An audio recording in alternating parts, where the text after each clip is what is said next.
Guys, we've got a real treat for you tonight. We're gonna cook a wild hog chili verde. We've got some of this great hog that we've been working on out on our Traeger. We've got several different kinds of pepper we're gonna put in it. Onions, we've got some great spices and things that you may have never cooked with.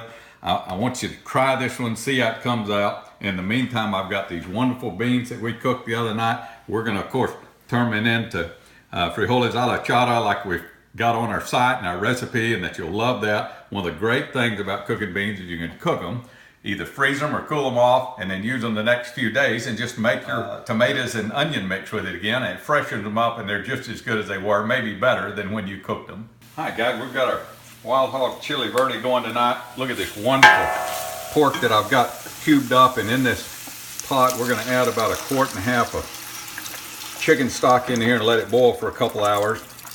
We're just going to cover that meat and get it steaming. And sometimes I don't like to cool it off. I like to warm it a little bit at a time. Seems like it cooks a little better.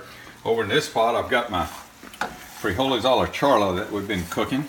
We've got tomatoes and all of our spices in here, our onions and everything. I think we're about ready to put into the pot, and then we're going to add about half a bottle of beer in this small bowl of beans. We're going to let that cook for about another 20 minutes. I'm sure Terry will start sampling on that pretty quick, and I won't have a chance to let it cook as long as it should. But by the time our chili's ready, it'll really be well, and the beans will be great. We're going to have a great meal tonight. We may even put some of those beans in with the chili.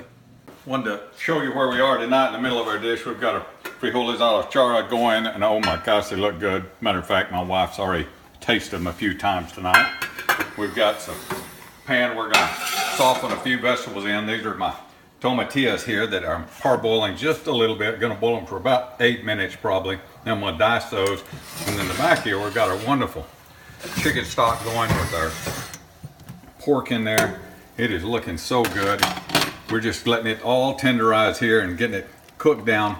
And probably won't need to cook it. Usually you want to cook it about 2 hours till the meat gets good and tender. In this case, it's meat that I've already cooked and used in here, so I won't have to cook it that long. I can get my meal ready a little bit sooner tonight.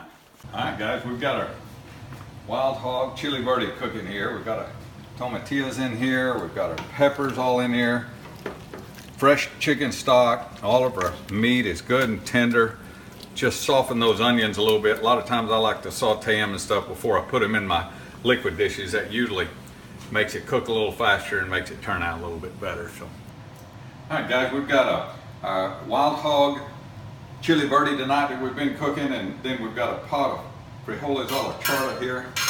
Been cooking those. We've got some great beans. We cooked some pinto beans, and then we added the tomatoes and the onions to it, garlic, cilantro. These are going to be so good to complement our chili tonight. Get you some of that bacon, get you some of that tasso ham a friend of mine brought me. All right, guys, we've got our wild hog chili verde cooking here. We've got it we're going to turn all these fires down real low now. We're done with all the cooking. We just need to simmer. Now we're going to get us a little bowl here of it. We've already been taste testing it, and it is wonderful. We've cooked some beans with it, and it's going to be great. You could use anything you wanted to with it, crackers, whatever you want. It's going to be wonderful. I hope you guys enjoy this like we do.